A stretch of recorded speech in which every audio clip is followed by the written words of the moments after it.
దేవుని సంగమా, ఆయన విలువైన ఆలోచనలతో బ్రతకనికి ఆలోచన కలిగినటువంటి చేరువచ్చిన అందరికీ ప్రభునామంలో వైపూర్వక 2 వందనాలు. ప్రతిరోజు కూడా ఆయన రక్తంలో కడగబడిన ఆయన ఆలోచన ప్రకారము బ్రతకనికి ఇష్టపడిన పరిశుద్ధులైన నీతివంతులైన పిల్లలారా అంటూ మనము సంబోధిస్తూ ఉంటాం. ఆయన ఆలోచనలోకి రావడమే గొప్ప విషయం. సర్వ సృష్టికర్త అయిన గొప్ప దేవునిలోకి ఆయన ఆశ్రయించడానికి రావడానికి, ఆయన రెక్కల నీడలోకి రావడమే మనము జ్ఞానవంతులమని దేవుని వాక్యమే తెలియపరుస్తుంది. జ్ఞానం ఎవరయ్యా అంటే యేసుక్రీస్తు ప్రభువు. ఆయన పాదాలకు చెంతకు వచ్చిన వారు ఎవరయ్యా, లేక ఆయన రెక్కల నీడలోకి వచ్చిన వారు ఎవరయ్యా, లేక ఆయన అమూల్యమైన రక్షణలోకి వచ్చిన వారు ఎవరయ్యా అంటే జ్ఞానంతో నిండుకున్నటువంటి ఆయన పిల్లలు. ఆయన ఆలోచన వైపుకు రావాలనుకునే ఆలోచన వచ్చిన వారి పిల్లలే ఆయన పిల్లలు. ఆ జ్ఞానం కోరుకున్నట్టే జ్ఞానము ప్రియుల. కనుక అట్ట సర్వశక్తిమంతుని క్రీస్తు జ్ఞానంలో ఎదుగుటకు, ఆయన కృపను పొందుకొని ఆయన దగ్గరకు రానికి, ఆయన రక్షణ పొందుకొని ఆయన రెక్కల నీడలో నివసించడానికి మనము ఆశ కలిగిన పిల్లలం. కనుక దేవునిలో ఆయన రక్షణలో ఉన్న భక్తి కలిగిన పరిశుద్ధులైన యథార్థవంతులైన నీతివంతులైన పిల్లలంటూ బోధిస్తూ ఉంటారు ప్రతి ఒక్క సేవకుడు కూడా, ప్రతి ఒక్క బోధ చేయు వారు కూడా. కనుక అట్ట స్థితిలోనే మనం పెరగాలని వారు బోధిస్తూ ఉంటారు. యథార్థవంతులైన పిల్లలారా, నీతి కలిగిన పిల్లలారా, ఆయన రక్తంలో కడగబడిన పరిశుద్ధపరచబడినటువంటి పిల్లలారా, పరిశుద్ధ పిలుపుతో పరిశుద్ధంగా ఉండాలని కోరి దేవుడు పిలిచినటువంటి ఆయన రక్తంలో కడగబడిన అమూల్యమైన రక్తంతో కనబడిన పిల్లలారా అంటూ దేవుడు పిలిచినాడు. కనుక అట్టి స్థితిలో మనము ఉన్నాము. కనుక ఆయన రక్షణ అంగీకరించడం కనుక మనము అలా సంబోధిస్తూ ఉంటాం. అయినప్పటికీ మన జీవితాలు ఈ లోకానుసారంగా అప్పుడప్పుడు కూడా ఎంత విశ్వాసులమైన, ఎంత నీతివంతులమైన, ఎంత పరిశుద్ధులమైన, అప్పుడప్పుడు ఈ లోకము ఎంత గొప్పవానైనా అనగా ఎంత దేవుని వాక్యంలో పని చేస్తున్నా ఈ లోకము అప్పుడప్పుడు పట్టేస్తుంది పిల్లలు. దాని పట్టు తప్పించుకొని బయటపడాలంటే మనకు వాక్యము తప్ప ఇంకా వేరే ఏ దిక్కు లేదు, దేవుడు తప్ప వేరే దిక్కే లేదు. కనుక ప్రతిరోజు వాక్యం చేత నిలబడాలి, నేర్చుకోవాలి, వాక్యాన్ని నమ్మాలి, ప్రేమించాలి, వాక్య ప్రకారం బ్రతకనీకి ఆశ కలిగి ఉంటే దేవుడు వారి హృదయాలను దేవుడు తృప్తిపరిచి వారికి జ్ఞానం ఇస్తాడు, బుద్ధి ఇస్తాడు, వివేచన ఇస్తాడు. పేదలైనప్పటికీ ఆ తగునంతలో, వారికి ఉన్నంతలో తృప్తి కలిగే జ్ఞానం ఇస్తాడు. చూడండి, మనము దేవుని వాక్యం చదువుకున్నాము. కీర్తనల గ్రంథము 51వ అధ్యాయము 1వ వచనము చదువుకున్నాం. చూడండి, ఈ యొక్క కీర్తన వచ్చేసి దావీదు తప్పు చేసినప్పుడు, బత్షెబతో తప్పు చేసినప్పుడు ఆయన దేవునికి మొరపెడుతున్నటువంటి సందర్భము. కనుక ఆయన పొరపాటును, తప్పును ఇంకా తండ్రి ఇంకా నేను చేయను అన్నట్టుగా ఆయన పశ్చాత్తాపడుతుంటాడు దావీదు మహారాజు. దేవా, నీ కృప చొప్పున నన్ను కరుణింపుము, నీ వాత్సల్య బాహుల్యం చొప్పున నా అతిక్రమములను తుడిచివేయు. ఏంటంట?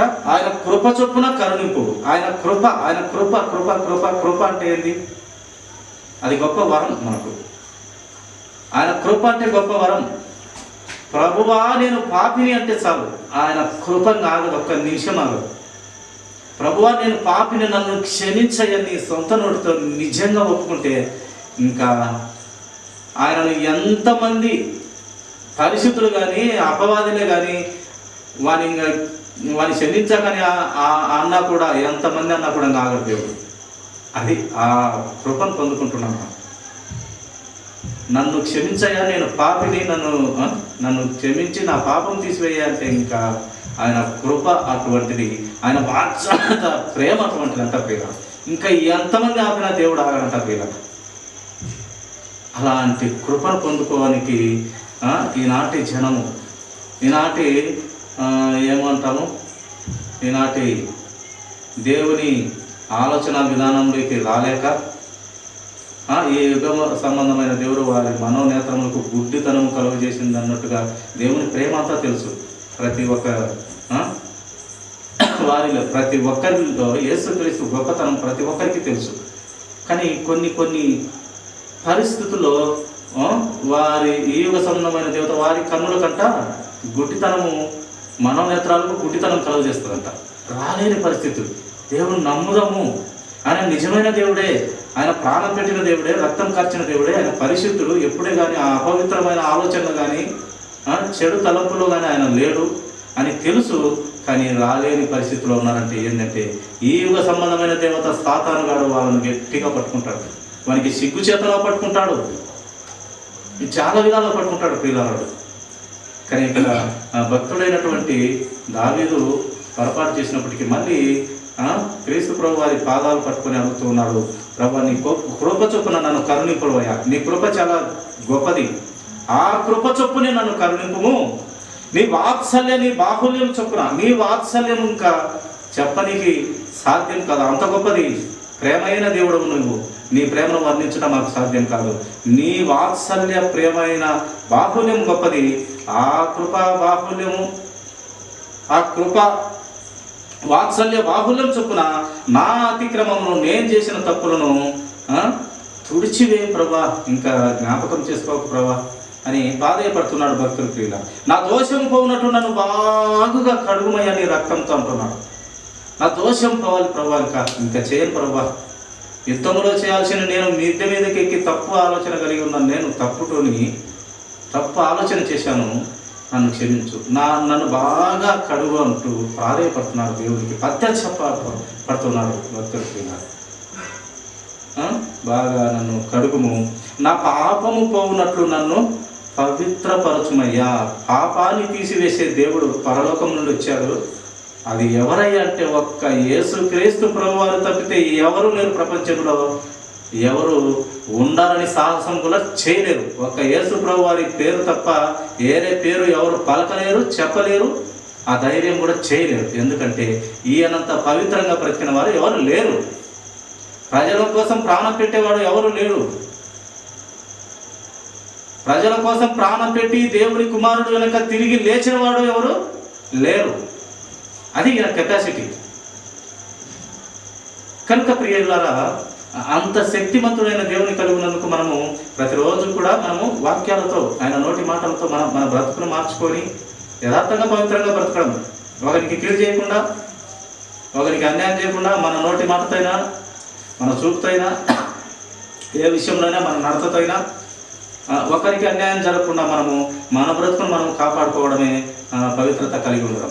ఆ పవిత్రత కలిగిన దేవుని కలిగి ఉన్నాం కనుక అది మనం అలా పవిత్రంగా ఉండాలి. మన దేవుడు పవిత్రుడు కాకపోతే మనము పవిత్రత ఉండాల్సిన అవసరం లేదు. మన దేవుడు సర్వ పరిపూర్ణుడైనటువంటి పరిశుద్ధుడు. అట్టి దేవుని కలిగిన మనము కూడా పరిశుద్ధంగా ఉండాలని కోరుతున్నాడు కనుక మనము, మన దేవుడు గొప్పవాడు, అందరికీ దేవుడు ఆయనే, అందరినీ ప్రేమించేవాడు ఆయనే, బుద్ధిహీనులను పరికమాలను మంచివారిని చెడ్డవారిని ప్రేమించేది ఆయనే, మంచివారి పొలంలో చెడ్డవారి పొలంలో వర్షం కురిపించేది ఆయనే, మంచివారి మీద చెడ్డవారి మీద ఆయన సూర్యుని ఉదయింపజేసేది ఆయనే, అన్నీ ఆయనే. అట్టి దేవుని కలిగి ఉన్న మనము జాగ్రత్తగా ఆయనకు చెడ్డ పేరు తేకుండా బ్రతకాలి. మనము దేవుని పిల్లలమని బైబిల్ పట్టుకొని మనం పోతాము, ప్రార్థన పోతాము, కొత్త సంవత్సరం పోతాము, క్రిస్మస్ రోజు పోతాము, వారం కూడా పోతాము, బైబిల్ పట్టుకొని పోతాము. మనం బైబిల్ పట్టుకొని పోయి ఏదైనా ఒక కొట్లాట పడినా, లేదంటే డైలీ సినిమాలు పోతున్నా, సీరియల్ చూస్తున్నా, ఒక్కాకులు నమ్ముతున్నా, బారకట్టలు ఆడుతున్నా, ఒకరిని అనవసరంగా దూషిస్తున్నా, ఎందుకప్ప వాడు పోవడము, ఎందుకప్ప ఆమె పోవడము అని చూసి నవ్వుతారు కొంతమంది. ఆ నవ్వు వీళ్ళకి తెలియదు. వీళ్ళు మట్టుకు బాగా చక్కగా బైబిల్ పట్టుకొని మంచి శరీరం, మంచి ప్యాంట్ షర్ట్ వేసుకొని పోయినట్టే ఉంటారు. కానీ పక్క వాళ్ళు వీరి బ్రతుకును చూసి నవ్వుతుంటారు. ఆ నవ్వును బట్టి, ఆ బ్రతుకును బట్టి దేవునికి అవమానం ప్రియుల.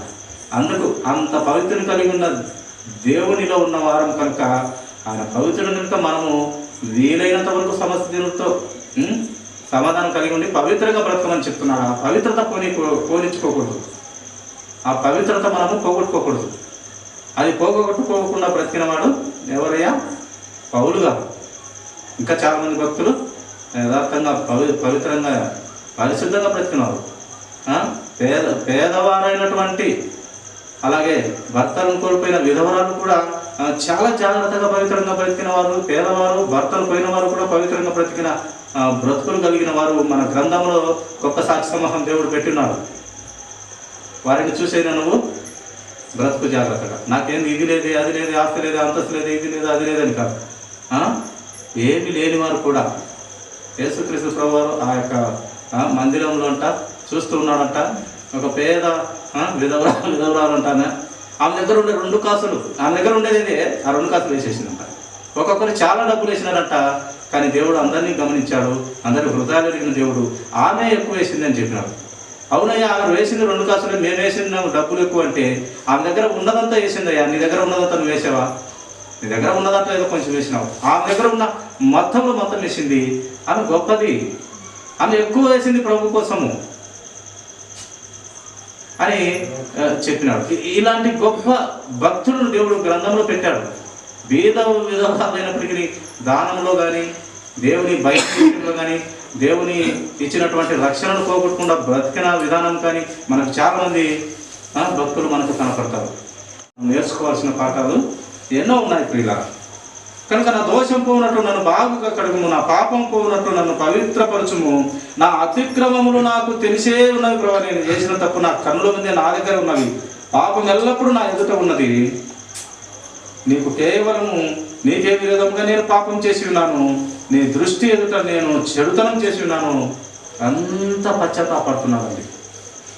ఇంకా ఆ ఒక్క పశ్చాత్తాపం తప్పితే ఇంకా దావీదు ఎక్కడ కానీ ఇంకా ఆయన పాపం చేసినట్టు లేదు.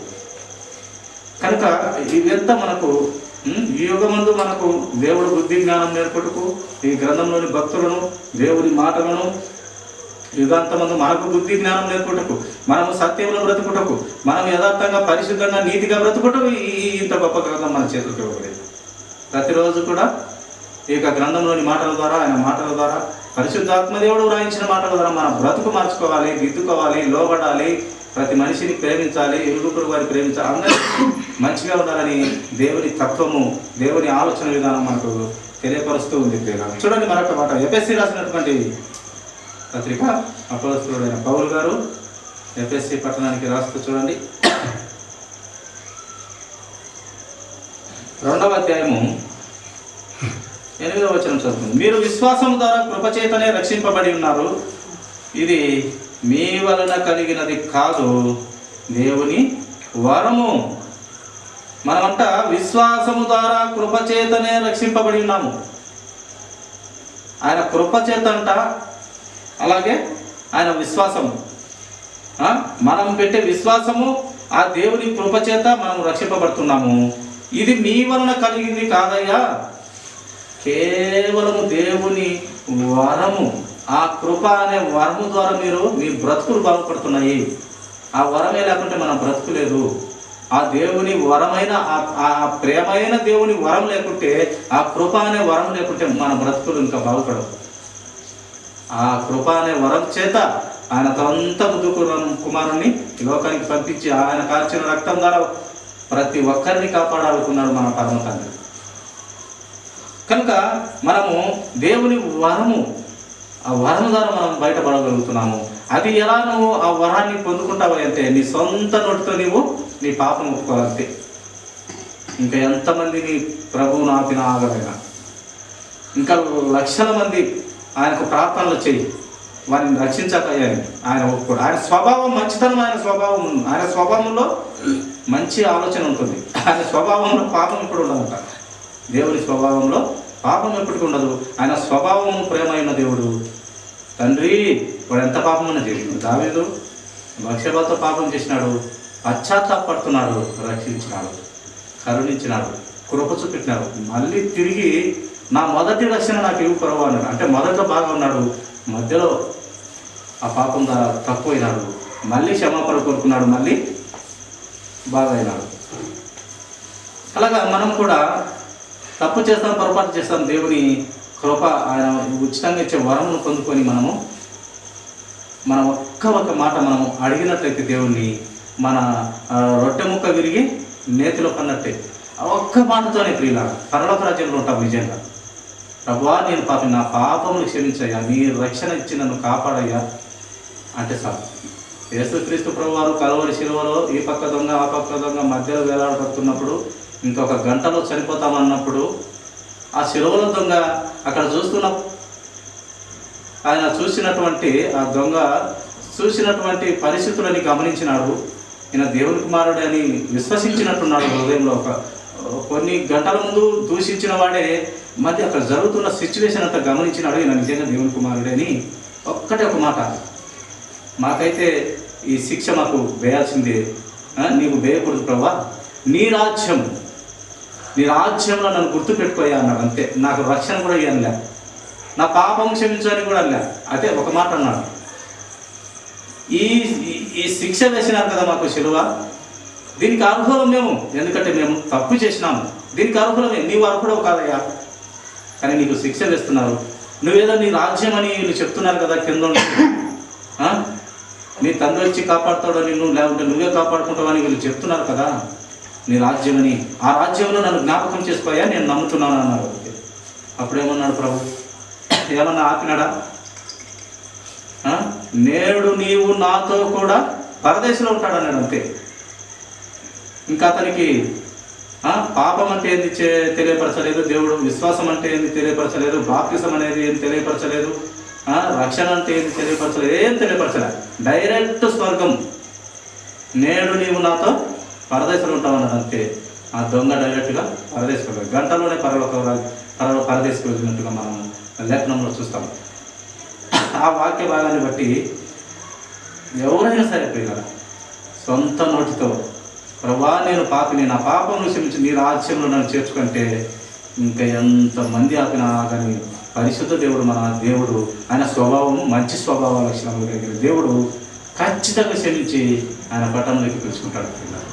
ఆయన రాజ్యంకు పిలుచుకుంటాడు.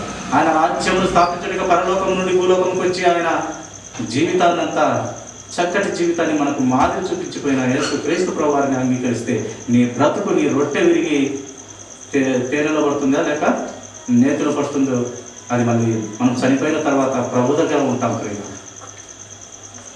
చూడండి, మరొక లేఖనం మనము గమనిస్తాము. తిమోతికి రాసిన 2వ పత్రిక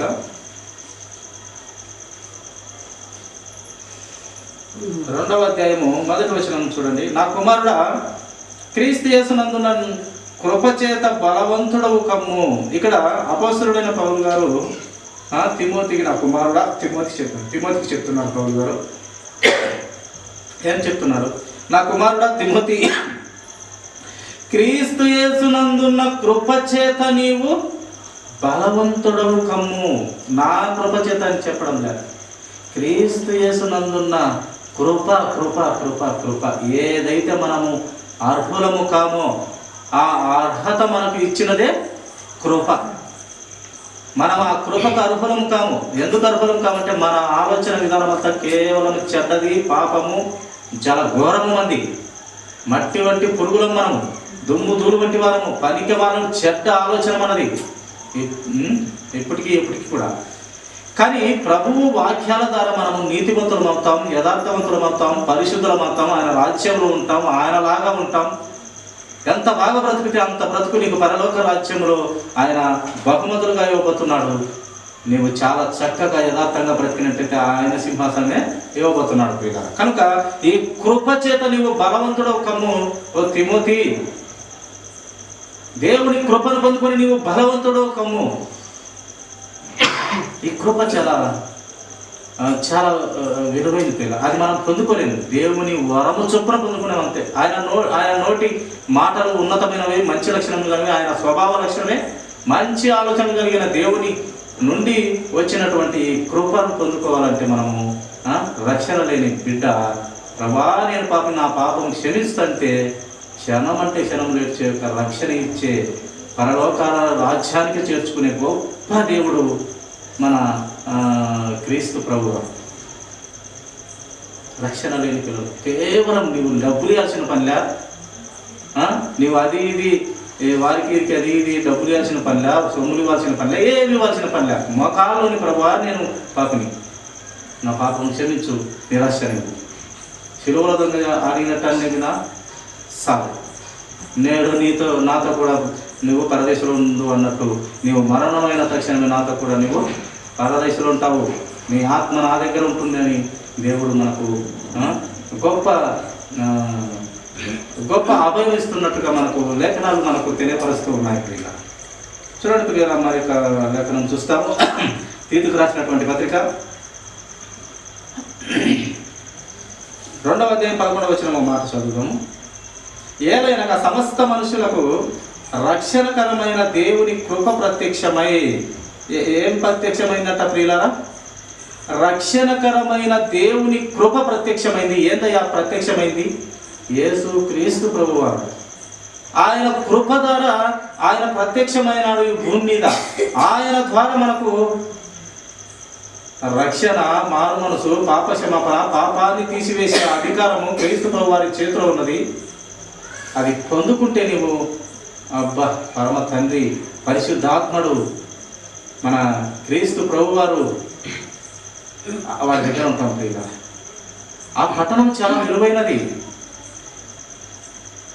ఆకలి దప్పులు లేని పట్టణము, ఆకలి తీర్చి అక్కడ ఆకలితో కూడిన పదార్థాలు కూడా మనకు దొరుకుతాయి. వెండి బంగారములు ఉంటుంది. మన ఇల్లు వచ్చిన వైడూర్యాలతో దేవుడు కట్టలేకపోయాడు. నేను మీకు నివాసములు మీకు ఊటకు సిద్ధపరచనికి వెళ్తున్నాను. మీకు నివాసములు, మీకు స్థలాలు, మీరు ఎలాంటి వీధుల్లో ఉంటారు? బంగారు వీధుల్లో ఉంటారు. వజ్ర వైడూర్యాలు పొందుపరిచినటువంటి గృహాల్లో మీరు ఉంటారు. అవి పొందుపరచడానికి నేను వెళ్ళాను. అవి ఉన్నాయి అక్కడ తండ్రి యొద్ద ఉన్నవి. అవి లేకుంటే నేను మీతో చెప్పను అని అన్నాడు దేవుడు. కనుక ఆ పట్టణం చాలా విలువైనది ప్రియులారా. మన అబ్రహాం మొదలుకొని మన పితరులైనటువంటి వారందరూ కూడా ఆ పట్టణం కోసం ఎదురు చూసినటువంటి వారే. ఎందుకు ఆ పట్టణం గురించి ఎదురు చూసినారంటే, అబ్రహాం ఉన్నటువంటి ఆస్తి ఎవరికి లేదు ఈ ప్రపంచంలో. అబ్రహాంకు ఉన్నటువంటి ఆస్తి, లోతు అబ్రహాము ఈ భూమి అంతా కూడా శరీసొకంగా ఉన్నది. అంత ఆస్తిపరుడు అబ్రహాం. కానీ ఈ ఆస్తిని ఆయన నమ్మలేదు ప్రియుల. దేవుని వాక్యాన్ని నమ్మాడు. ఈ భూమి అంతా ఒకప్పుడు లయమైపోతుంది, నాశనం అయిపోతుంది అని నమ్మినాడు. ఆ నిలువరమైన పట్టణం, ఆ పరిస్థితులు ఉండే పట్టణం, ఆ దేవుని రాజ్యం కోసమే బ్రతికినాడు ఆయన. అందుకే ఆయన అంత ఆస్తిపాస్తులు ఉన్నప్పటికీ నీ ఎట్లు, గొర్రెలు, ఎట్లు, గాడిదలు, ఒంటెలు అన్నీ ఉన్నప్పటికీ ఆయన చిన్న గుడారాలలో ఉన్నాడట.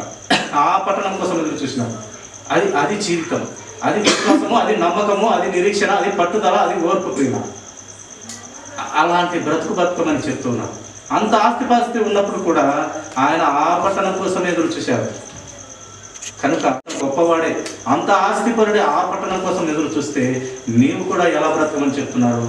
మొదటిగా నీవు నా నీతిని, నా రాజ్యాన్ని వెతుకురా నా బిడ్డ, నా కుమార్తె అంటున్నాడు. కనుక ఆయన నీతిని, ఆయన రాజ్యాన్ని, ఆయన సత్యమును వెతుకురాడాలి. మనం ఈ లోకంలో బ్రతికేది ఆయన ఆకాశ పక్షులు చూడు, అవి విత్తవుకోయో వాటిని నేను పోషిస్తున్నాను. నిన్ను బ్రతికించేది ఆయన. వాటికంటే నువ్వు శ్రేష్ఠుడవు. నా పోలికలు నా చేతిలో చేసుకున్నటువంటి గొప్పవాడు నువ్వు, శ్రేష్ఠుడవు. వాటిని పోషించగలిగింది, నిన్ను పోషించలేనా? నీ సమస్తమైన బాధ నా మీద వేసుకో, నా మీద మోపు, నీ బాధ అంతా నా మీద చెప్పు. నిన్ను పోషించేదేముంది? ఏదో పెద్దలో సామెత అన్నట్టు, మూతి పెట్టినవాడంట, ఏమంటారు సామెత? మూతి పెట్టినవాడు మేత పెట్టాలన్నట్టు. మనకు మూతి పెట్టి అంత ఆకారం తయారు చేసి భూమి మీద పుట్టించినాడు, మేత కూడా ఆయన వేస్తాడు అంతే. కనుక ప్రియ సహోదరుడా, మనము మొదటిగా ఆయన నీతిని, ఆయన రాజ్యాన్ని వెతికే బిడ్డలంగా ఉన్నాడు. ఏదైనా సమస్త మనుషులకు రక్షణకరమైన దేవుని కృప ప్రత్యక్షమైంది. ఆ రక్షణకరమైన దేవుని కృప ఏంటంటే ఆయన ముద్దు కుమారుడైన యేసు క్రీస్తు ప్రభువు. అది ప్రత్యక్షమైంది మనకు. మన డిసెంబర్ 25న ఆయన పుట్టినాడు అనగా ఆ సంవత్సరంలో ఆ డేట్న 2000 సంవత్సరాల కిందట పుట్టినాడు. అప్పటి నుంచి ఇప్పటి వరకు మనము క్రిస్మస్గా మనము సంబరాలు చేసుకుంటున్నాము. ఆయన పుట్టినాడని సంతోషం చేసుకుంటాం. ఆయన పుట్టుక లేకుంటే మనకు రక్షణ లేదు, పరలోక రాజ్యం లేదు, పాప క్షమాపణ లేదు, నీతిగా బ్రతికేది లేదు, యథార్థంగా బ్రతికేలేదు. ఇంకంతే మన జీవితము. ఇంకా దేవుడు చూడలేక ఆ నోవాహు ఆ సొదొమ పట్టణాన్ని నాశనం చేసినట్టు చేసి ఉండాల్సిన పరిస్థితులు ఆయన మహాకృప ప్రేమ కనికరములు దయాదాక్షిణముల చేత యేసు క్రీస్తు ప్రభు వారిని ఆయన రక్షణకరమైన దేవుని కృప ప్రత్యక్షమై యేసు క్రీస్తు ప్రభు వారిని ప్రత్యక్షం చేసి మన బ్రతుకులకు వెలుగుని పనికి వచ్చిన మహాదేవుడు, గొప్పవాడు, పవిత్రుడు మన యేసు క్రీస్తు ప్రభు వారు. ప్రియుల చూడండి, చివరికి ఒక మాట చూసుకొని ముగించుకుందాము.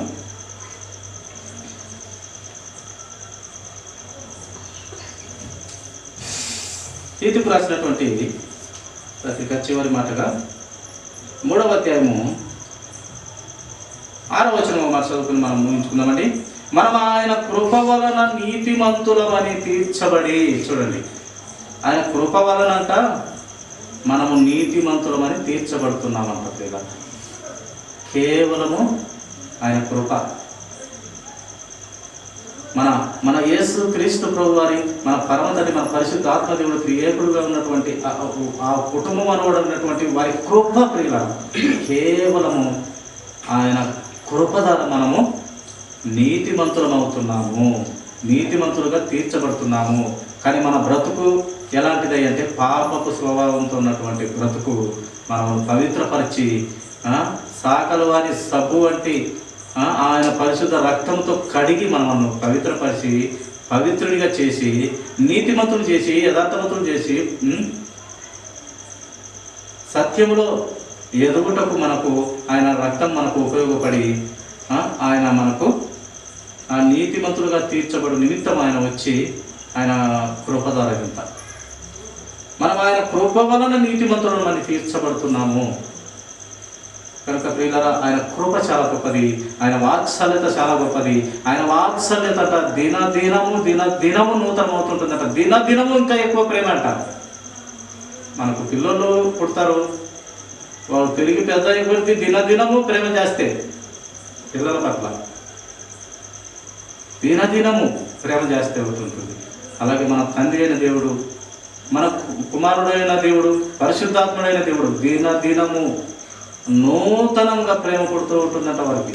అంత గొప్ప దేవునిలో ఉన్నాం కనుక మనం కూడా ఆయన ఆలోచన విధానంలో బ్రతికి మన బ్రతుకులను నీతిమంతులుగా యథార్థవంతులుగా బ్రతికి మనల్ని మనము సర్దిద్దుకొని దేవుని ఆలోచన విధానంలో ఎదగాలని దేవుడు కోరుతున్నాడు. కనుక అట్టి స్థితిలో మనం ఎదుగుగా దేవుడు అట్టి జ్ఞానబుద్ధి వివేచన అందరికీ దయచేయను కాక. ఇంకొద్ది మాటలు